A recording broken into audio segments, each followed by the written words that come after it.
From the creators of the original Cheat Sheet Rankings, this is the Fantasy Index Podcast.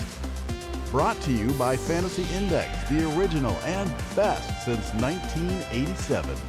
Now your hosts, Luke Wilson and Colt Williams. Wrap it up. All right, everybody. Welcome once again to the Fantasy Index Podcast, Episode 3 of the 2024 NFL season. With me again, as always, Colt Williams. You know him, you love him, you like him? One of the above. And myself, Luke Wilson. How are you tonight, Colt? Have you been watching any of this Olympics action? We're not doing too bad. A little bit of the Olympics action, yeah. Watch Simone, and I mean, it's been interesting so far. I've been watching a lot of training camp hype videos on Twitter, on YouTube, wherever you get your content. Like what do you think about the hype videos? Or do they boost people's stock? Like, I'll be trying to trade them. Like, if I've already done a draft or I'm in Dynasty or anything like that, I'm like, I'll put them on the trade block immediately, and I'll throw the highlight of the clip that they made this, interesting catch, like Xavier Leggett or anything like that. Like, he's just doing a simple out route, and it's like, oh, look at the right. You want to get this guy right here. Yep. All eyes on him, guys. Seriously though, like, we always say, like, you see the guys, the other fantasy football talking heads out there that are posting the videos early on, like, I will not get too pumped up from training camp hype. I won't do it this year. Yeah. And then we do it. So, like, how in control of your excitement as a hobbyist do you feel at this point in the fantasy calendar? I would say it doesn't really move the needle for me. It's, remember Jamar Chase was dropping balls in camp during his rookie season. Right. And it was just like, oh, it's so much harder to see the ball, or it's smaller and it's bigger and it spins different and stuff like that. So that is all just baloney. I'm not like a big fan of it. The things I want to see in training camp, like I said, things of affirmation of like, okay, this guy is good. We're seeing him be good. Like Marvin Harrison Jr. coming in and being the vet, even though he's a rookie, or, situations where it's like, oh, this person got carted off the field. Roman Wilson, Steelers rookie wide receiver, who's presumed to be their wide receiver too. Like, I want to see things like that are a little more, in the realm of, should I draft this guy, or who's the next person up in those unfortunate situations? So that's what I'm looking for a little bit more. I agree. However, I will preface that with Jalen Reagor is going to finally break out, because I saw on Twitter earlier today, and I'm all in on Jalen Reagor in Foxborough. Your Patriots. He's gonna. It's a new dynasty. Free. It's a new dynasty in Foxborough. Jalen Reagor. All right. Anyway, attempts at humor aside, Colt, what do we have on deck for tonight? What are we bringing to the people? As you guys have seen and you read in the title, we are doing a mock draft today. Really excited to do a mock draft here with Luke. We will be drafting. It's 12-team league. It is half PPR. The team makeup is going to be a quarterback, 2 running backs, 3 wide receivers, 1 tight end, a flex, and 5 bench spots. We figured that would be kind of not universal, but kind of fits a mold of a lot of leagues. Obviously, we can't do something that's going to be customizable to every single buddy's league, but we'll be able to talk about some of the players and how the rundown goes. Luke, you're drafting from the 4th spot. I'm drafting from the 6th spot. So we're going to have a lot of fun debating and going back and forth. You'll be able to snipe me on some plays and vice versa. Yep. Are you ready to get this thing started? I'm so excited for it. Let's do it. I'm going to go ahead and cut us over to the draft board so the folks watching on the YouTube can watch this thing with their eyeballs. All right. We kind of glanced over that. We actually are on the YouTube. I don't know if you guys have mentioned it or seen it here recently. Mm-hmm. I'm excited. We didn't introduce it last week, so if you haven't been part of the YouTube, welcome. They won't be able to see our reactions to the absurd things that we say to make each other laugh so much in this one, because the draft board is going to be on the screen. But normally you'll be able to see me making Colt break character and vice versa. And some people like that. Most don't, but some do. Shall we kick this thing off? Let's kick the tires and light the fires. All right. Starting off the draft here. All right. I'll go ahead and run it down. First overall, we've got Christian McCaffrey, then Tyreek Hill, and Justin Jefferson. Justin Jefferson with what we are guessing is going to be Sam Darnold to start the season. and then maybe a rookie quarterback, JJ McCarthy. You're at the 4th pick. Where are you leaning? All right. Right away, I'm like, do we need to edit the board? Because 99% of boards are not going to break this way. CeeDee Lamb is definitely going to go in the top 3 picks. So as soon as I heard 4, I was like, okay, I've got the Justin Jefferson, Jamar Chase dilemma coming at me. What do you think? Is this remotely plausible, or should we force the Jefferson versus Chase debate on? I think it's plausible. Like, a lot of people are not going to, you get in your more casual leagues, they'll see Sam Darnold and be like, oh, okay, he's an average quarterback, when he's really below average. I'm rooting for him as a Sam Darnold stan. But if a rookie quarterback comes in, like, that was good when CJ Stroud was the rookie quarterback, or Justin Herbert. It's very rare that we see rookie quarterbacks come in, support a wide receiver 1. Justin Jefferson's very talented, but it's a very rare situation where that happens. I think you just roll with the Lamb. I mean, where are you leaning in the Oh pick yeah, here? no, I'm going to take CeeDee Lamb here for sure. But I felt like it was kind of dirty pool. Oh no, you're good. All right. So with that being said, like, yeah, I was expecting to be stuck with choosing between Jefferson and Chase. That's a really tough one. I mean, that really gets into like personal preference. I personally, in half, at the moment, I'm leaning Jefferson for a couple reasons. TJ Hawkinson is coming off the ACL tear. I really doubt he's going to be even on the field. I think he's going to be on the PUP for September. If he is out there, I think they're going to ease him in for sure. Jordan Addison now is facing, probably some sort of team issued suspension for at least a couple games. So, and I mean, Justin Jefferson is the baddest man fantasy wise to come down the pipeline ever, like in terms of per game production so far in his career. So I would probably lean to Jefferson just because he's Justin Jefferson. There's no wrong answer there. I'm just giving my personal, where my gut sits on it. But I get to just go ahead and click CeeDee Lamb. I am a Cowboys, I'm an indentured servant to the Dallas Cowboys. So maybe this is like the universe, acknowledging that. All right, Lamb, and then that's off to you, Colt. Oh, ARSD. Okay, well, this kind of forces your hand too. So you went Lamb. I'm on Ross St. Brown at the 105. I'm here at the 6. I don't think it really forces my hand exactly. So given our makeup of our team, we've got the 3 wide receivers and the flex, only 2 running backs. So we have to start more wide receivers than we do running backs. I mean, I guess it could be 3 and 3, right? But I am of the assumption that I want to be very strong at the wide receiver position. You don't really see it every single year. Usually it's a running back depth is where there's an issue, but I feel like the running back depth this year is actually quite deep.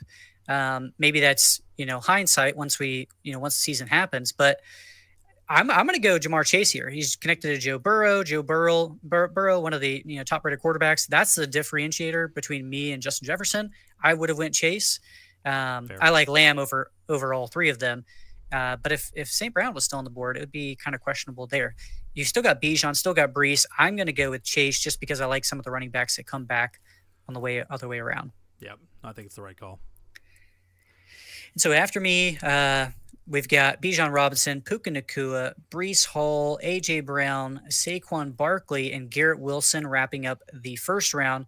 Into the second, Jonathan Taylor, Jahmyr Gibbs, Marvin Harrison Jr., rookie wide receiver, going at the 203. Devontae Adams, Kyron Williams, and Drake London. So he went right before me. I didn't necessarily get sniped because I'm not drafting Drake London in the second. Are you drafting Drake London that early, or? So it's a tough pill to swallow. That's a tough pill to swallow for a lot of people, and I get it. He hasn't done it. I just the advanced metrics on him do pretty well apologize for the lack of production so far. The Falcons passing game under Arthur Smith just was broken. Like there at no point it was terrible with Matt Ryan in 2021. Ritter and Heineke in Mariota and then Ritter in 2022 and then Ritter and Heineke in 2023. It was never good. It just never was. So I believe in the talent. In middle of the second, even in 12 man, I get that that's expensive. That's very expensive. Drake London has a real path to 100 receptions though, so I certainly don't begrudge someone that is willing to take the plunge. So I kind of sit on the fence on that one. You have a bit of a dilemma here on your hands, my friend. Are you going to go early quarterback, or are you going to keep attacking the running back and wide receiver depth? So Josh Allen is in the tier one with me. For me, One of he's one. Josh Allen and Jalen Hurts are in the same tier. They're the only Oh, two in that top tier for me. But Josh Allen, I'm not. I'm curious of what his passing production is going to be. Right? Like Diggs didn't have a great season last season, but we've got a rookie. Curtis Samuel, Keon Coleman. You've got Khalil Shakir. Like, who is going to be the lead wide receiver? I'm not 100% certain. So I'm not like a big fan of drafting, early quarterback. sure. So we've got Travis Etienne here. He's basically, our Devon Achane. Wide receivers, I think it drops down a tier, going down to Chris Olave or Brandon Ayuk. I'm going to go with Travis Etienne. I think he's about as safe as you can get. I know he's going to get a lot of the carries. Tank Bigsby's getting some hype in training camp. Speaking of, Right. Yeah.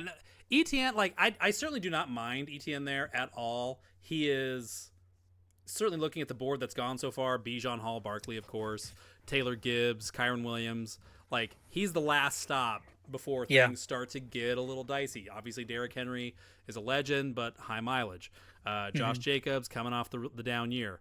Devon Achane, very, very divisive. I'm not doing this to try to go viral, guys. I'm not trying to, this is not clickbait. I'm going to go Devon Achane here because, hear me out, you play to win the game. And Devon Achane, is he even the starting running back on his own team? No. We've never had a guy who really couldn't even argue that he's the starting running back go this early in drafts. This is crazy. This doesn't make sense. I agree with you. Okay, the outrage that you feel, I feel it. Okay, I don't want to be paying second round prices for this guy. He might not have double digit touches until October in a game, and he's not even hurt. Devon Achane can win, even right now on less than 10 touches a game, can win you matchups in week one. He does not need much, guys. He's shown us he does not need much. And imagine the scenario. You take Devon Achane in your draft. You take that leap of faith. You trust in the fantasy gods to reward your boldness. And the next day, you get that notification on your phone. Raheem Mostert, week to week with a hamstring or with a groin. And then all of a sudden, you're Devon Achane. It makes you look like a fantasy savant, like a fantasy Rembrandt. Okay, I'm willing to be that brave, even in the second round, because he can win you your league. He is that good. This Miami offense is that good. I'm going to do it. I'm taking Devon Achane as my RB1 here. I'm crazy, I guess. I don't know. Well, you're drafting him as your running back one, but you could come back. I mean, you've got a lot of other running backs here as options. Isaiah Pacheco. Unfortunately, Derrick Henry and Josh Jacobs went off before you, so I'll read off the list. So I went Travis Etienne. Chris Olave went in between our picks of Devon Achane and Travis Etienne. Then we've got Josh Allen, Derrick Henry, and Brandon Ayuk that wrap up the second. Sam Laporta as the first tight end off the board. Then Josh Jacobs and Travis Kelce. You're on the clock again at the 304. You started a wide receiver and running back. Where are you looking? So this hurts. This definitely hurts. I was really hoping to float either Derrick Henry or Josh Jacobs back to myself in the third round. Henry in particular, obviously. I think we're both pretty unconditional in our support of Derrick Henry at his current ADP. He could have like another top 3 finish in him. Would not surprise me at all. So I was hoping for that, but it wasn't a must, because if this was 2 running back, 2 wide receiver, that would have hurt a lot more, because then the premium on running backs is real. But two running back, 3 wide receiver, it evens things out enough to where I'm like, okay, I don't have to go running back here, and now I probably won't. I don't know how you feel about these guys, Colt, but in the third round, Pacheco, Rashad White, James Cook, Joe Mixon, Kenneth Walker. There's only like 1 or 2 guys in that group I really like. Pacheco is one of them, but I have a tough time getting there with Pacheco, because he is a means to an end for this offense. They want to feature him to the extent that it better enables the passing game. And that just makes me uncomfortable. At this point in the draft. I don't think double-digit touchdowns is really in play here. So I am going to go back to the well, go back to, betting on talent and trusting that the opportunity will follow. I'm gonna go with Nico Collins here. Okay, this is a guy who his per play explosiveness in year 3 last year in Houston, you can't deny it and you can't overlook it. Yes, he definitely there's going to be some peaks and valleys here. Like Stephon Diggs is going to out target him, and as well he should. He's earned that. But again, kind of like with Achane, Collins can give you like the kinds of spike weeks that just put the rest of your team on cruise control for that week. I'm willing to take the plunge here, but obviously I'm getting into a very risky posture already with this roster, so I'm going to have to, really layer in some high floor, kind of lower-ish ceiling guys as we come down the back stretch here, because I'm packing the risk in it deep at the top. Yeah. So that gives me a little bit of a mindset. So the mock drafts are great, especially if you know where you're drafting in a league. Like my buddy, first time playing fantasy, I said, "Hey, do you know where you're drafting from?" In most leagues, it's randomized, about an hour before. He is fortunate enough that he knows 3 weeks before, so he can get tons of reps in at that 7 spot. That's where he's drafting from. So I think that's great to practice, and you get to find out if you like the CeeDee Lamb, Devon Achane, Nico Collins start, or if you'd like to go another way. So mock drafts are just great for practice overall. Right. In my opinion, in the early rounds, I like to go a little more safe. But every team, being too safe could maybe not get you to the top. So you got to take your shots, and, if you have conviction on a player, shoot your shot. So after your Nico Collins pick, it went Mike Evans, who I was hoping fell to me. But I've got the pick here. Got Deebo Samuel, Stephon Diggs, Jalen Waddle on the field. Jalen Hurts. So if I still wanted to go early quarterback, I think that's a great start if I did that. Mm-hmm. I still got 2 other wide receiver spots and a flex I need to fill up. So I am going to shoot for Jalen Waddle here, because I think he, can give, if he can give me 85% of what Tyreek can do. He was banged up last season. He seems to always get banged up every single year too. Yeah. But so who was that fell off the board? Was that White? No, it was DK Metcalf when it fell was it? Yeah, I was hoping. He's somebody I was hoping to come back to me as well. So Deebo Samuel went after my Jalen Waddle pick, then Jalen Hurts, Malik Neighbors, rookie wide receiver for the Giants. Yeah, going very steep price in the 3rd round. Isaiah Pacheco. Then we've got Stephon Diggs, Michael Pittman at the end of the 3rd. Lamar Jackson, Cooper Kupp, who I think is a screaming value. Yep. DJ Moore, DK Metcalf, Rashad White, and Patrick Mahomes. So one thing I've found that's been difficult drafting from like the middle spot of a lot of drafts. I've done a lot of mocks. There's one league where I'm drafting from the 5th spot out of a 12-team league. And I find that there are a lot of players that I like, but they have corresponding other good players on their teams. So for example, like if I wanted to take Puka Nacua at the 106 or 107, then, or I could just get Cooper Kupp in the 4th round, or maybe pay up even more in the 3rd. Same thing if I start, Achane, or if I, get Tyreek, I can't go back and get Waddle.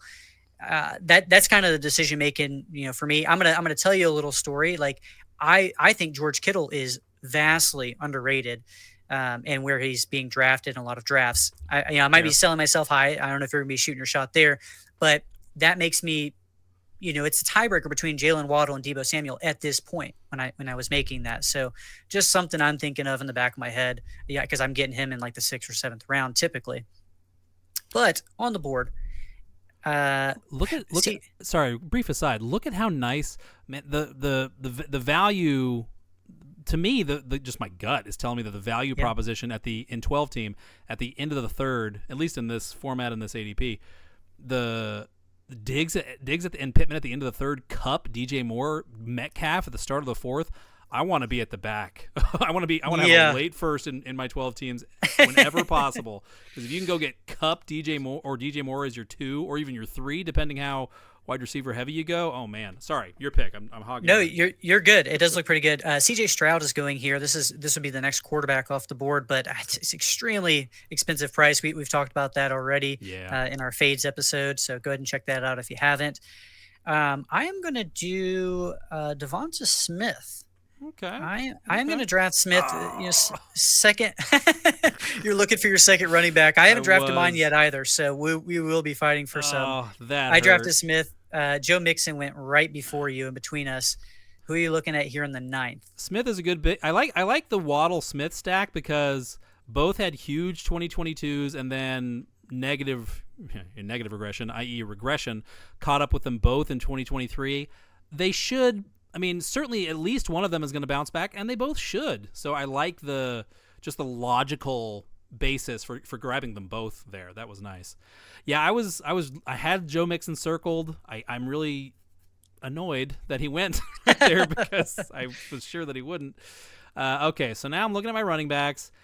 James Cook, God bless, has there been a running back coming off of a 1,500-yard season that was held in maybe less in any less esteem than James Cook is right now in the fantasy community? I mean, there's lots of guys who get the red zone carries. Yeah, I know, but there's lots of guys who like him, but not to the point that they're going to reach for him in like the third. There's just a lot of questionable running backs here, and I like the running back values coming back around in the fifth quite a bit more. So I'm going to look away from running back. Everyone, I mean, if you know me at all, you know how I feel about Zay Flowers there, so I'm not going to bore you with that. Couple of tight ends on the board as well. You got Trey McBride, Mark Andrews, Dalton Kincaid. In a real draft, I might go ahead and pull the trigger on tight end here, but again, I like the tight end values later, and if I don't get this guy here, I'm not going to be able to get him at all. I'm going to go get my guy. I'm going to get George Pickens. Again, like we mentioned, it just came down the pipeline a little bit ago. Roman Wilson rolled an ankle real bad in Steelers camp, had to be carted off. So we're waiting to see how severe that is, but certainly his week 1 availability is looking real iffy. And, I mean, there already wasn't much that was going to, in my book, that was going to impede the George Pickens year 3 blow up. And now there's even less. So, yeah, I got to go get my guy here. I like Higgins, too. Higgins, kind of like your Waddle and Smith. He's due for some positive regression here, but I believe too much in Pickens' talent. Between the ears, different story. The kid has some growing up to do. But in terms of his ability, I think it's going to show up in a big way in year 3. I'm taking Pickens. Yeah, I love Pickens. I've been getting him. I was hoping he would come back around. I'm afraid that I'm going to get sniped here again in the 5th. So let me just rattle off these picks. Right after your Pickens, you've got Zay Flowers, Mark Andrews, teammates there, and then James Cook wrapping up the 4th. Anthony Richardson, C.J. Stroud, and Tank Dell. Where are you going in the 5th round? I am afraid you are drafting the player I want. So, like I mentioned, after the 2nd and the 3rd, I know my 2nd and 3rd rounders, Achane. I always want to say Achane and Nico Collins are, for the ADP, kind of risky. I got to start to lay in some veterans. I don't think I'm taking your guy here. I think your guy is probably James Conner. I'm tempted to take Conner. I like Conner a lot. I'm going to go ahead and take Alvin Kamara. I think the Saints are going to saddle him up big. So Alvin Kamara, the Saints are, as always, in a major salary cap headache heading into 2025. They are overbooked by like $80 million already on their 25 salary cap. I mean, obviously, teams move money around. It's, it doesn't mean anything anymore. But the Saints are in a bad way. They absolutely have to cut Alvin Kamara after 2024. They just don't have a way around it. And Clint Kubiak's in town. Shanahan disciple. Kamara has like a CMC type skill set. Kendre Miller's already banged up. Dennis Allen is already annoyed at him. I think, and yeah, Taysom Hill could always snipe some touchdowns. That's unfortunate. I believe Kamara has another great season in him, and I think the Saints are going to lean on him. So yeah, I'm going to go with Kamara here and trust the talent. That is exactly who I wanted. Chris Olave got hurt at practice today as well with a hip injury. It wasn't nearly as severe. Wait, who was it? Sorry, Chris Olave. He picked up a hip. Geez. He picked up a hip injury as well. T. Higgins goes in between us. I'm perfectly fine with that since I started off with Jamar Chase. Man, Alvin Kamara is exactly who I wanted there. Great mind. In the 5th round, I mean, 13 receptions for 33 yards in his first game back. I remember that from last season. Man, I will love to take that. They didn't add any other pass catchers except for, I think, Bub Means. They didn't add any other pass catchers. Man, that was exactly who I wanted. You did mention the name of another player that I'm highly interested in trying to get in a lot of drafts as well. I am going to go with James Conner. Just once he came back, he looked phenomenal on the season. It was his first, first season with over 1,000 rushing yards, but they added, Marvin Harrison. They didn't add any other pieces there. Zay Jones, who I'm kind of excited for just a little bit, but I think his opportunities are going to be endless. He wrapped up the season with just a phenomenal finish. So end of the season is the running back 15, and he missed, I think it was 4 or 5 games. And obviously they drafted Trey Benson, but I'm just not that scared of Benson. Like, the Cardinals want to come out and actually compete in 2024. I don't know, that NFC West is brutal. I don't think they're going to actually do it, but they're going to try. And Connor's in a contract year. Like, he's not just going to lay down for this rookie to come in and eat his lunch down the stretch. He's playing to, like, potentially get re-signed in Arizona and stick around. So yeah, I like Connor a lot. Yeah, James Conner. I mean, you're adding veterans to your roster. You're getting to something that your running back one was Devon Achane.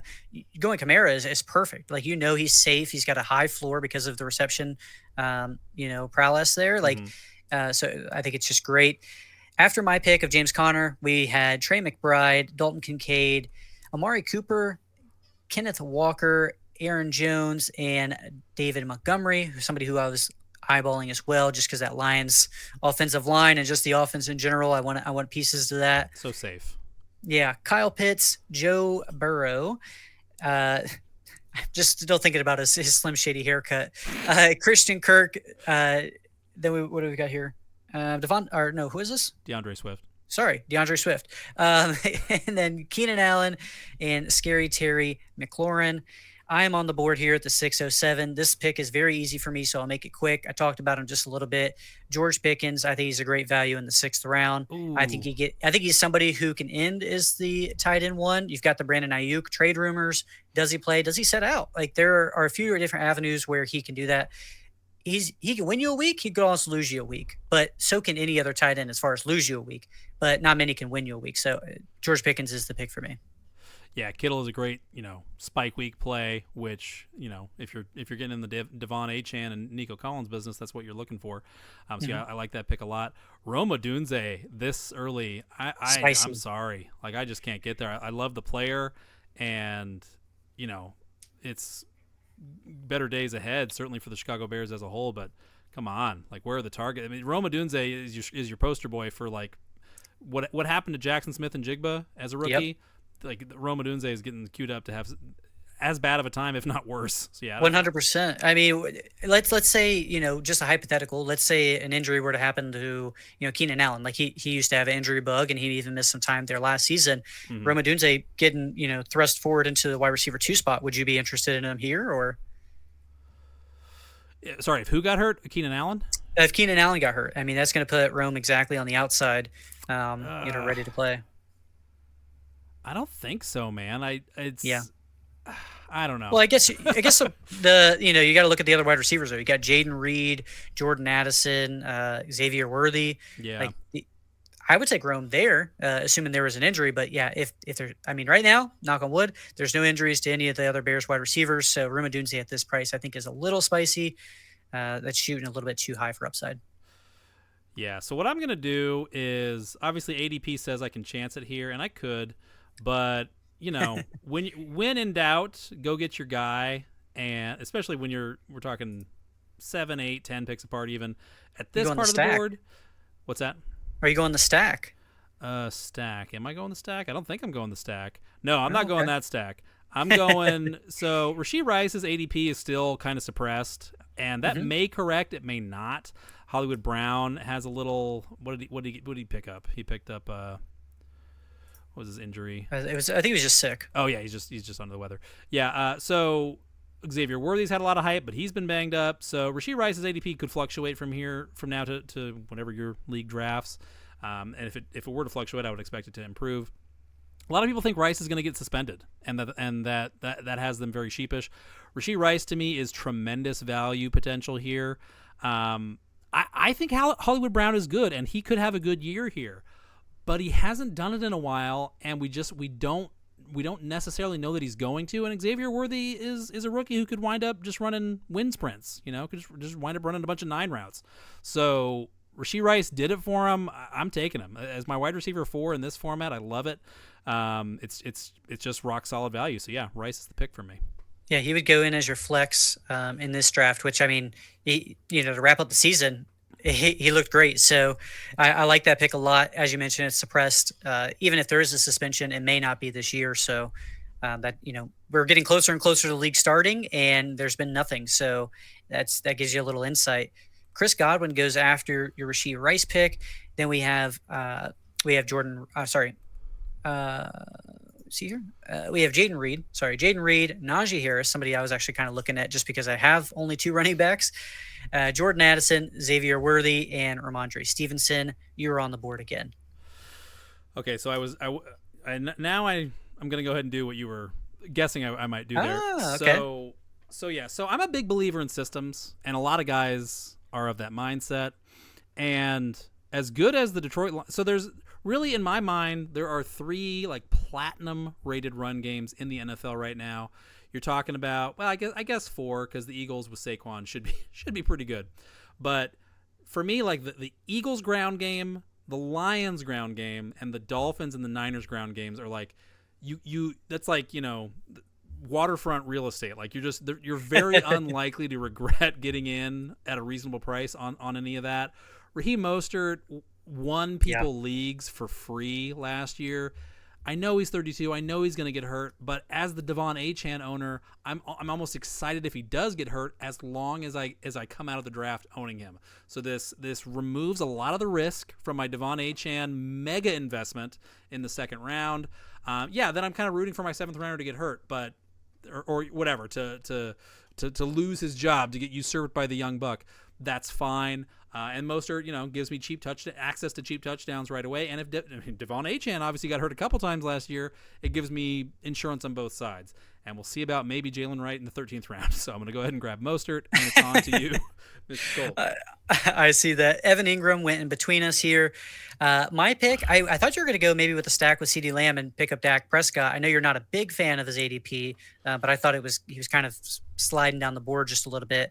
I'm going to go with a quarterback who I think could end as the quarterback 1 sneakily, just because his rushing floor and his newfound talent that they drafted 4th overall here this year. Are you going Sam Darnold? Oh, sorry. I am going with Kyler Murray. Maybe number 1 isn't on the board, but top 3, I think that's definitely in the cards. Still lower odds, but I think he showed showed some moves whenever he came back from his injury last year, and he was still rushing. He still rushed for, I think he was on pace for almost 500 yards, even coming off of the ACL. So yeah, Kyler Murray is my pick. I'll be honest. Going into 2023, I strongly suspected the Cardinals were out on Kyler Murray. Yeah, they were shopping him. They wanted to trade him. He was not going to, new head coach, new GM. He was not their guy. They didn't want him. And I don't know if that was true or not. Obviously you can't prove a negative. But if it was true, to whatever degree it was true, when he came back and played the way he did, which, again, keep in mind, Marvin Harrison Jr. is not there yet. Trey McBride was great, but he's still like basically a rookie out there. He disappeared at times in a couple of games or for a couple stretches. Murray was great. He shut me up, certainly for the foreseeable future with the way that he played last year on a Cardinals team that wasn't good, wasn't going anywhere. He still it passed the eyeball test, and he gave you numbers. So yeah, I like that pick. So after my Kyler Murray pick, we had Zamir White, Calvin Ridley, Brock Bowers, Jordan Love, Jonathan Brooks, and Hollywood Brown going to wrap up the 7th. Ladd McConkey to start off the 8th round. Tony Pollard, Deontay Johnson, Dak Prescott, Nick Chubb, and Keon Coleman. I was hoping Keon Coleman. Yes, we were both hoping he would slide to us. Maybe the wide receiver 1 for the Buffalo Bills and Josh Allen. Talking about training camp hype. My gosh. Yes, he is getting a lot of hype. I saw your tweet about you're just trying to trade for Coleman as much as possible. Yeah. So if you guys haven't checked out, are they still called tweets or are they X's now? Either way, they're going to change if you haven't checked out Luke's Twitter at dluke87, you can find me _Colt Williams, and then also follow us, of course, at Fantasy Index. We're always posting some good stuff up on there. Keon Coleman would have been my pick here, but I got sniped by Team 7, it's not very pretty. There's a guy I like kind of just as much as Coleman, but he doesn't have as clear of a path. It's Brian Thomas. That's somebody who I've kind of been eyeing. Just, I'm looking to get that. You're not paying the Neighbors price or the Marvin Harrison price there in the second round, or wherever Neighbors win. I think it was the third round. Yeah, third round. So you're not quite paying that price. Or do I want to go safe with Javonte Williams? I say safe. Is that safe, right? So I'm going to shoot for the stars. I'm going to go. I know I kind of went back and forth. I'm going to go with Brian Thomas Jr., the rookie wide receiver for the Jacksonville Jaguars. I just think that he has a lot of explosiveness. Who he has to beat out? He has to beat out Evan Ingram, who finally had a good season after quite a while, and Christian Kirk. Christian Kirk is a very good wide receiver. I think he's undervalued. I'm going to go with the new juice, and they just paid Trevor Lawrence. Let's see what they can do. Yeah, I like that. That's talent. Talent. The NFL is still a meritocracy, and Brian Thomas could be, the next. What do you want, Mike Evans? Like the next physical freak who you just can't cover one-on-one. So yeah, I like that grab. The Malik Neighbors argument is perfect. Like, he has Malik Neighbors' ceiling. He absolutely does. Like, if you go and watch the tape, he does, guys. Like, we like Malik Neighbors a little bit more, but not based on landing spot. We don't. I think that's a great pick. So I'm a little bit torn here because I'm not going to go tight end, even though I need one, because I see all the teams that are going to pick before my next pick already have a tight end, so I don't need to worry about that right now. I love that you mentioned that, because it's a great thing about having the draft board up there. Everybody has a quarterback. Everybody has a tight end. So if you want to go either one of those at the 9th round, then you can do that for sure. And I can lean on teams for quarterback now too, because I see most teams have grabbed a quarterback. So I can definitely punt quarterback for another probably couple rounds. I'm at a little bit of an impasse though. I like DeAndre Hopkins here. I like Christian Watson here. I like JSN here, and I like, who else do I like? I'm partial to Jaylen Warren.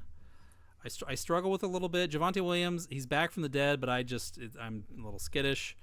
I like Brian Robinson a lot. You know what? I'm very curious about the Tennessee Titans. Okay, they're other than maybe the New England Patriots, they're probably the most mysterious offense as a whole in the NFL going into 2024. But unlike the Patriots, we saw something from Will Levis last year. Now, maybe you're in on him, maybe you're not, but we at least saw what he can do. He's got a heck of an arm, and he might eat people. We're not really sure what Will does. Like, there's something about him where I'm like, this guy's crazy. But he's also, I believe that he wants to win. I believe that he wants to be very good. So I'm going to go ahead. I'm going to grab a piece. I'm going to take DeAndre Hopkins here. I think he might have an 1,100-yard season left in him. He's less than 2,000 yards away from moving into the top 10 all-time in receiving yards in NFL history, too. So that could be a motivating factor for him. DeAndre Hopkins in late 8th, like, he could easily lead this team in receiving. I'm gonna do it. Yeah, it's not a sexy pick. When you're getting around these rounds right here, like, it's not always the prettiest. Like, does he have top 12 upside? Certainly not. But he can be a reliable pick for you because you have some variance. Like if Rashee Rice gets suspended and falls out, or maybe Pickens is having those boom bust games. Hopefully Nico Collins is doing what he did last year. Like he's certainly a safe pick at this part of the draft, I would say, even with Will Levis maybe not being the guy, maybe being the guy. That just adds to the upside. We've got a few more picks here between yours. We went Javonte Williams, Jaylen Warren, and Christian Watson. Then we went to the 9th round with Devin Singletary, Austin Eckler. If you're a stand for him, then man. 9th round, and then Trey Benson. Yeah, so I went with the Achane Mostert. I just bought out that whole backfield, which what are you betting on there? You're betting on what happened in 2023 to continue, and it might, but it might not. The fantasy gods love to punish those who expect history to repeat. So a backfield that I'm really, really interested in is the Commanders' backfield. I would love to corner that back. Like if some crazy stuff happened on a board and I punted running back to the moon and I could take Eckler, Robinson back to back, I would love that. I think the Commanders are going to run the heck out of the football in 2024. It's the only thing that makes sense to me. And I like them both. I love Brian Robinson. I think they love Brian Robinson. And I think Austin Eckler's got just about the biggest chip you can possibly have on your shoulder at his size. And just talking about training camp buzz, he's got some training camp buzz. Like, oh, is Austin Eckler back? Yeah, he could win you the league. Like if he comes out and gives you 75 receptions for where he's going, that's the 2023 Raheem Mostert pick right there. So yeah, I'm very I was bummed that Eckler went there, but it makes this easier for me. David Njoku, I see like there's two teams that still need tight ends. He's not going to get past them. I love Njoku more than my children. Okay, no, I love Njoku a lot in 2024, and I'm just not going to risk losing him. He's the pick.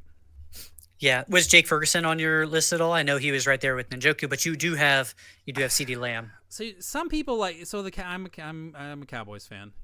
I have to disclose that. Some people they're more prone to take their hometown team's players. I'm less prone to taking the Cowboys because it complicates my my right brain, left brain.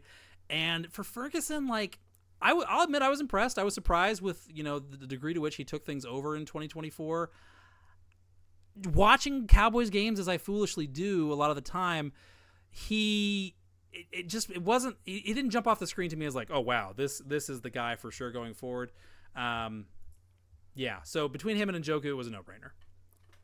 Yeah, that was I like Njoku here. I mean, you got him 3 rounds later than I got Kittle, and I think he could produce the same at that level. It just depends on what you think of Deshaun Watson, I think, as well. Right. In between our picks, rookie quarterback with a 101, Caleb Williams went at the 905. I'm here on the clock at the 906.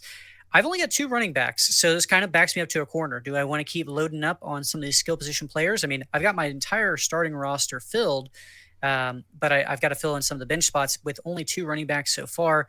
That kind of leans me a little bit more towards Brian Robinson. You were talking about them running the ball a ton. Running backs that are on the board: Brian Robinson, Tajay Spears, Gus Edwards. I don't think Gus Edwards comes back to me. I think I want a piece of that background, even if it isn't Gus Edwards. I'll be fine taking J.K. Dobbins, even if he isn't the guy. It's so late in the rounds that I'm shooting for upside. Sure. None of these guys are going to be starting. Hopefully, outside of injuries, none of these guys are going to be starting. I'm going to go ahead and get what I think is going to be guaranteed touches.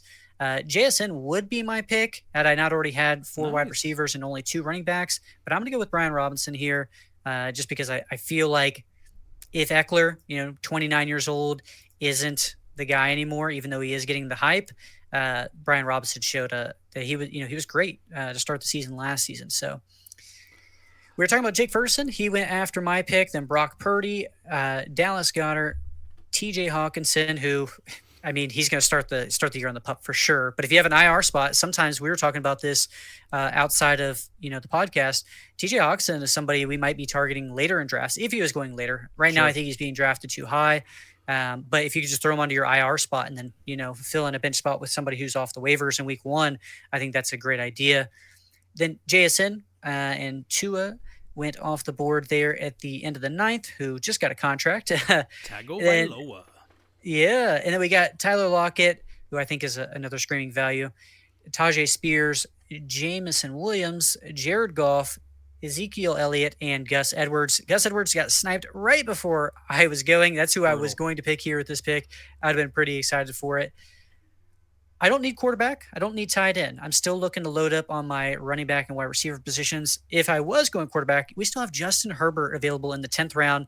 Jaden Daniels, if you want a rushing quarterback, who's got a decent amount of weapons, that's probably who you're looking at. If I had to guess, if I didn't already have Kyler or if he got sniped before me, this is where I would be looking to get a quarterback. You got Jared Goff, who went in my round, Brock Purdy just before this. So I really like this tier of quarterbacks here.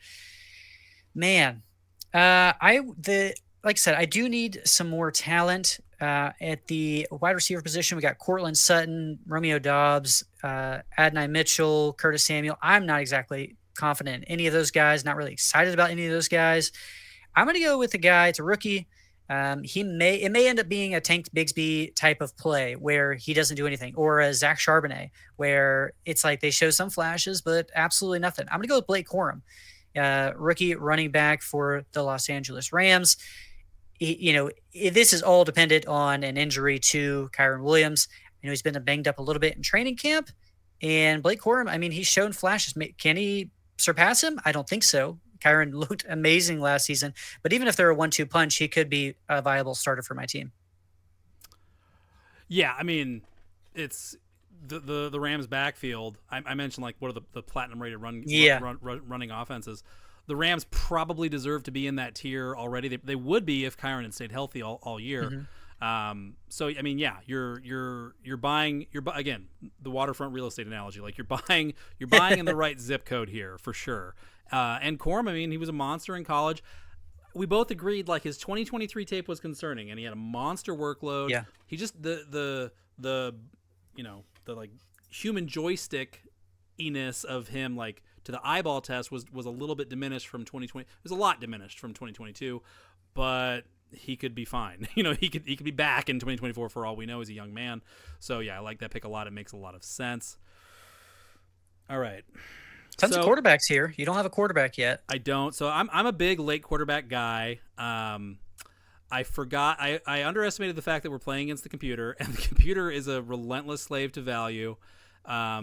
So like Jared Goff going 2 rounds after the Team 9 here took Dak Prescott. That's not really super realistic, but yeah, I don't want to get stuck with, well, I mean, things level out here pretty flat. I'm going to roll the dice here. So there's still a running back out there that I just want to take a swing on. We've been talking about him on the website and whatnot.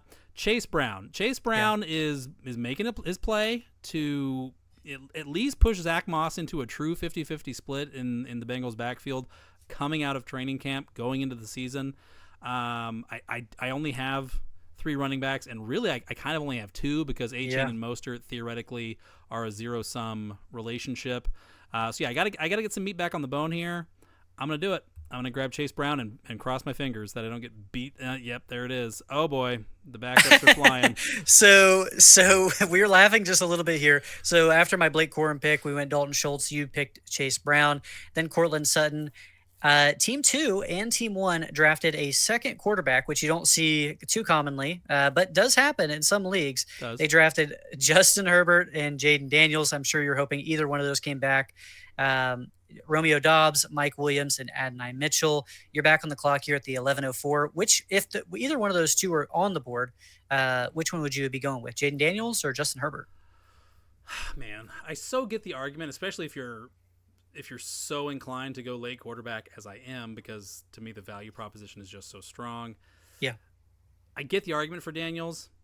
He just makes me so nervous as a there is a part of me that is still concerned that the first time he sees NFL defenses that aren't scared to death of Malik Neighbors and Brian Thomas Jr. ripping the top off on him, that they're gonna show him, cover 3 looks and mixed man zone looks and NFL concepts that he just didn't have to deal with very much because teams were just so afraid of the raw athleticism prospect of playing LSU. I'm worried what the passing numbers are going to look like initially. I really am. Obviously, the gambit there is not with the passing numbers; it's with the running numbers. But yeah, I would go with Herbert there. But honestly, like keep in mind a year ago, Trevor Lawrence was the QB 7 or 8 off the board in certainly most of the leagues that I was drafting in, and rightfully so. After the disastrous Urban Meyer experience, like Doug Peterson comes in and rights the ship, and people were very bullish on Trevor Lawrence. I think his obviously they lose Calvin Ridley to free agency. I think Brian Thomas Jr. and Gabe Davis, that's a net upgrade for his receivers.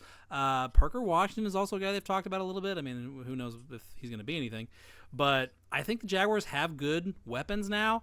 They certainly seem like they want to push the ball more vertically in 2024 than they did last year. Evan Ingram and Christian Kirk obviously still in the fold. I feel totally fine with Trevor Lawrence here. And I might, if I need to, I'll grab another quarterback in the later rounds. I want to go T-Law. Yeah, I mean, Trevor Lawrence here, I think is a pretty good value. He brings a little bit of the rushing game as well. Right. Rushed for a little over 300 yards last season, 4 touchdowns. Basically the same thing he did the year before, 290 and 5. Like, he has that safe floor, upgraded at wide receiver. We're saying hope. Calvin Ridley, we weren't so high on him last season going into the season, right. And then he had his games. So, I mean, he certainly, I think he did well getting that contract. After your Trevor Lawrence pick, Curtis Samuel, maybe the wide receiver 1 for the Buffalo Bills going in the 11th round. Too high. I'm not sold on that. Yeah, that's too high. I'm not sold on it. I'm not a big Curtis Samuel guy, but he is a jack of all trades. He's a very good NFL player, Right. and I think he's a good flex in a lot of positions. In the 11th round, who am I looking at here? As I mentioned, I don't have a lot of running backs. I've kind of loaded up on that a little bit more. Travis Etienne, James Conner, Brian Robinson, and Blake Corum now, and I have 4 wide receivers. I can really go either way. So I'm going to kind of shoot for some upside. If I wanted to be safe, maybe I get like a Jerome Ford, but I feel like Jerome Ford has a little bit of the expiration date on him too, because True. Like is he going to start the season, assuming that Nick Chubb, starts on the pup or even just gets worked back in, kind of like Jonathan Taylor, possibly. But he's not somebody who's going to be starting on my team, and he's a depreciating asset in my opinion, in that case. So I'm not going to go forward. If I were going like a hero RB or a zero RB strategy, which I didn't do, I think Ford could be a person there. I'm going to take Xavier Leggett. I think he's a great option here. I know who you like and who you're hoping comes back to you. Trust me, I will not take him if he passes me. But Leggett is the guy who I'm going to take. He could be the wide receiver 1 for the Panthers. A lot of training camp hype. So you're asking if that affects it. I think it does a little bit. Deontay Johnson went in the 8th round. Xavier Leggett, if he goes in, the 11th round, maybe you're getting a little bit of value there. So I will say, I actually I wasn't super into the Jerome Ford argument like 2 weeks ago, but now all of a sudden it's like, oh my God, Nick Chubb is getting up off the canvas already. What is happening? This is a 2 count. Right. Like what in the head? Like, dude, your leg wasn't even attached fully like 8 months ago. Yeah. What are you doing? So now that people are getting all gassed up for Nick Chubb, as they rightfully should, I feel like the market is going to crater for Jerome Ford too much. And like the Cleveland Browns are still being very, very guarded, very evasive about any sort of timeline, any sort of expectations at all about Chubb. Jerome Ford could be the guy for 8 games. And at that point, yeah, he's got an expiration date, but 8 games is 8 games. And I'll worry about week 9 when I get there. Like Jerome Ford I kind of liken him to like Rachaad White in that, is he a great runner? Maybe, maybe not. Probably not. He cranked out a lot of receiving production very quickly last year for the Browns, and Kevin Stefanski is back as the play caller. I don't think he's going to forget that. Like, I think Ford is a sneaky pick at the back end. Anyway, your board. Where are you going here, Colt? So after my Leggett pick, we had Jalen Wright, Zach Charbonnet, Khalil Shakir, Jerome Ford, Raheed Shaheed. Oh man, he didn't make it back to you, man. That's a big bummer. Okay, even I wouldn't take him in the 11th. That's a little much. Yeah, we've got Cole Kmet, Jerry Jeudy, Aaron Rodgers, Pat Freiermuth. Man, we had Chuba Hubbard, who I was actually eyeing in the 12th round, Troy Franklin, and Kirk Cousins. I am on the board with my second to last pick. A lot of, I think, not safe guys, but not a lot of guys here with upside. I've got one guy I have my eyes on. I still think that I need to get more solidified running backs and maybe even just shoot for the stars for him here. I've got Rico Dowdle. I've got J.K. Dobbins on the board, Kendre Miller. I'm going to go J.K. Dobbins, as I mentioned. Like, he could be the starter for this team. Everything points to Gus Edwards being the starter, who went in the 10th round. I'm getting J.K. Dobbins, who seems to finally be healthy, coming back from not only an ACL, but then he had an Achilles last year. It's just always banged up. He hasn't played over 50% of the snaps in like the past 4 or 5 seasons. It's a lot of red flags, but you're shooting for the stars. If he doesn't start or if he has nothing going on by week 2, then I could just cut him and pick up, the Puka Nacua or the Raheem Mostert, these guys who were undrafted in the draft, and just grab them off waivers. So I'm not really stressing it with my 12th round pick. Yeah, fair. I mean, again, not to overuse the analogy, but the Chargers, one thing we know about Jim Harbaugh, he loves to run the ball. He loves to hashtag establish it. So somebody's going to be fantasy relevant here. We just don't know who yet. I don't think they do either. I think this is an ongoing competition where best man is going to play. Yep. And Gus Edwards, he had some sort of undisclosed surgery in the offseason. The Chargers still haven't disclosed what it was. They're kind of like holding his place in line, but they're only going to hold it so long. So yeah, this is, pick your guy and buy a ticket to this show for sure. All right. So there's a lot of receivers I like here, but I don't really need receiver at this point. I've got DeAndre Hopkins as my 5. which in hindsight, like I wish I would have waited on receiver a little more, but spilled milk. Running back wise, like I know a lot of guys like Lloyd. I don't buy it. You're gonna pay Jacobs $12 million a year to committee him. I don't buy it. I agree. Ty Chandler I like a lot. Aaron Jones is getting up there. It makes sense that the Vikings would try to have a meaningful ground game for once, and now that they're free of the curse of Alexander Madison, maybe they'll actually be able to do that. I was more into Jaleel McLaughlin, but Sean Payton sure does make it tough to see what what the plan is there, doesn't he? I need running back depth. I need a high percentage lottery ticket type guy. I sure miss that Jerome Ford and that Brian Robinson right about now. If this draft went a little bit longer, I would in the 15th, 16th round, I would really be beating up the longer odds guys. I'm going to take kind of a long odds guy here in Ty Chandler. Aaron Jones is 30.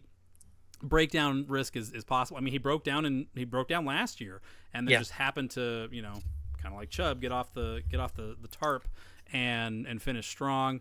And Chandler, they like Chandler. Before Aaron Jones fell in their lap, I think they were prepared to go into the season with him as kind of the head of a committee, like Moss and Chase Brown in Cincinnati. I got 5 seconds left. I better go ahead and do it. Stop talking. Ty Chandler, boom. Ty Chandler. I love that pick in the 12th round. I mean, for all the reasons you mentioned, I don't think Aaron Jones showed any signs of slowing down. Like, he looked great once he did return, but he missed games yet again. And Ty Chandler is familiar with the system. Seems like he is clearly the second running back up, in the event that Aaron Jones were to go down. So, yeah, it's a great insurance policy. So, Kendra Miller went in between our picks. Then your Ty Chandler, Matthew Stafford, Luke Musgrave, Joshua Palmer, Jacoby Myers, Marshawn Lloyd, and Rico Dowdle. You are on the clock with your last pick. Who are you looking at here? Shooting for the moon, I assume.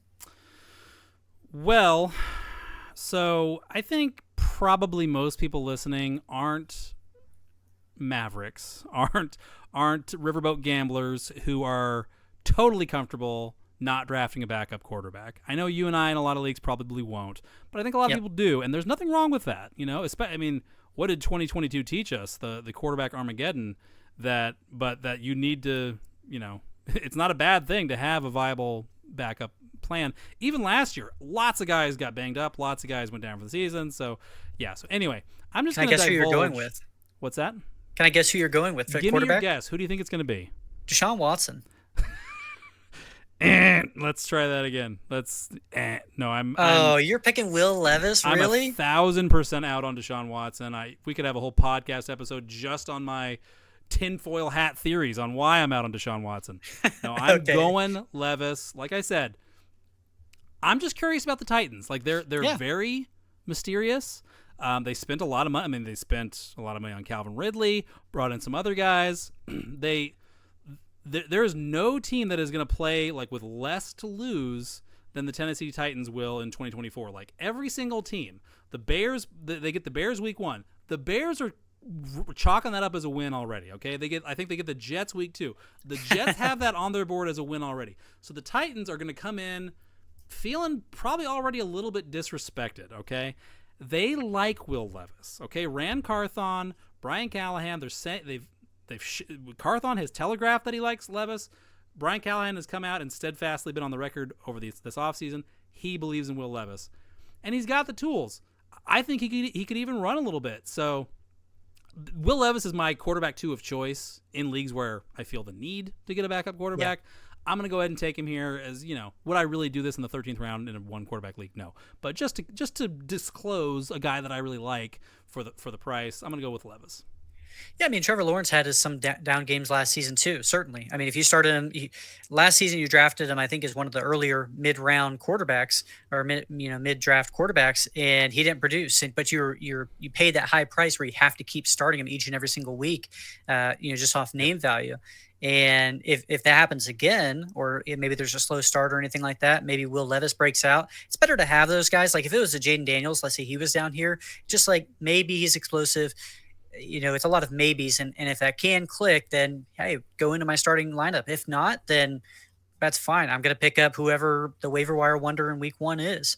Right. So after Will Levis, Tyler Algier, who's getting a lot of hype that they are going to use him a lot yet again, which as somebody who drafted a lot of Bijan with the 101 just last year in the rookie drafts, not very excited to hear that. You can take the Arthur Smith out of Atlanta, but apparently you can't take the Arthur Smith out of Atlanta. It seems that way.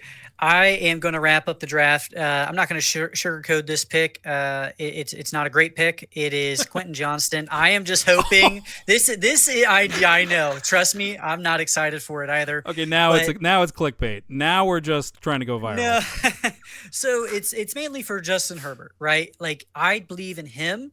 And, what they're trying to do here, Jim Harbaugh, I know they want to establish the run, but they didn't add any running backs. Like, I think that Johnston got a bad rap with all the drops and everything like that, and just like not good play for a first round wide receiver. He had 3 drops on the season. Like, I think people were overblowing that statistic, but nevertheless, Quentin Johnston's the last round pick. I maybe have the wide receiver 1 for the Chargers. Maybe not. You're leaning like you're going to say that I do not have the last round. I just saw him drop another over-the-shoulder corner end zone ball in training camp just now. It just happened. There's another one. Brandon Cooks went after me. Josh Downs, Gabe Davis, Baker Mayfield, Taysom Hill, Mr. Swiss Army, and then Antonio Gibson to round out the draft. Man, that was pretty fun. I think it was pretty informative. Go ahead, rattle off your team to me just real quick. Let me know who you got in your starters and on your bench. All right. So, starting quarterback, obviously, Trevor Lawrence.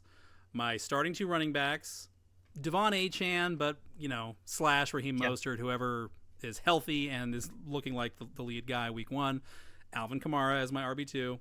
Receivers are obviously the team's strength. I've got CeeDee Lamb, Nico Collins, George Pickens, Rashee Rice in the flex, DeAndre Hopkins, first man off the bench. And then at tight end, I've got my man, David Njoku.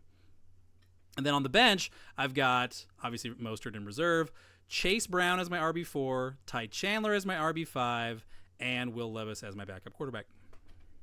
I like it. I'm going to go ahead and rattle off mine. I like mine a little bit better, but hey, we'll let the people vote on it. We'll put a poll up. We'll put these teams up on Twitter, on X. Like that. Go ahead. Feel free to vote. Tell us who you think has the better team. I'll rattle mine off here. Kyler Murray at quarterback, Travis Etienne and James Conner as my starting running backs. Nice. I have Jamar Chase, Jalen Waddle, and Devonta Smith as my 3 wide receivers.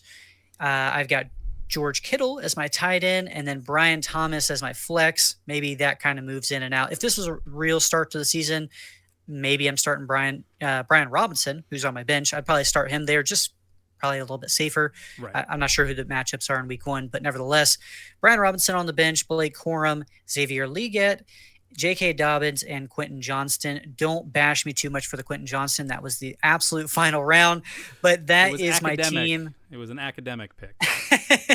That is my team. That's how we wrap it up. Luke, where can the people find us? Do they have the draft kit yet? I'm hearing whispers that people are still purchasing it. Where can they find that? Yes, if you don't have all of your 2024 fantasy draft needs squared away just yet, get on it, people. It's going to be August 1st. We got the Hall of Fame game on Thursday, okay? Texans Bears. Football's happening, okay? It's here. You really want to be scrambling to like print off the PDF the night before the draft, and what if your printer's not working? And total anarchy, bedlam in the streets. Go get your stuff taken care of. Go over to the fantasyindex.com website. There's a store section up at the top. You can get your magazine ordered and sent to you still in time for your draft in all likelihood. Of course, it also gets you access to the electronic version of the magazine, your draft cheat sheets, your in-season weekly updates with injury news and who's next man up in this depth chart, this team, all that stuff. Whatever you want, whatever you need, we've got you covered. So I think we mocked Colt, and I feel pretty good about that team. I don't know. That's my first serious somebody else that actually knows what they're talking about is watching my team mock of 2024, and I don't mind it. I'll say I don't mind it. And if you did mind it, the cool thing about mocks, you could do it over and over True. and over again. Make sure you're getting your reps in. Make sure you're getting your Fantasy Index magazine wherever you're going to go ahead and get that, whether you get that at the fantasyindex.com/store, or if you're going on Amazon, you can also find it there now. Yep. We will see you all next week. What do we have next week on the agenda? I think we've got a values looking pick. I'm going to figure it out here for us just real quick. We've got a lot of things. Talking about fantasy football, if I had to guess. We are talking about fantasy football. We are talking about. All right, so this is right at the end of the podcast. If you made it this far, we are talking about the top 10 draft tips and tricks next week. You do not want to miss it. It is going to be right before the fantasy football season. Some of them you may know, some of them probably not. I mean, these are things that we're taking, for granted of just playing fantasy for so long. So stay tuned. Come back next week. See us then for the top 10 draft tips and tricks. Thank you guys for tuning in, and we will be back with you next week. This has been the Fantasy Index Podcast. For more great content, premium rankings, and cheat sheets, head over to fantasyindex.com.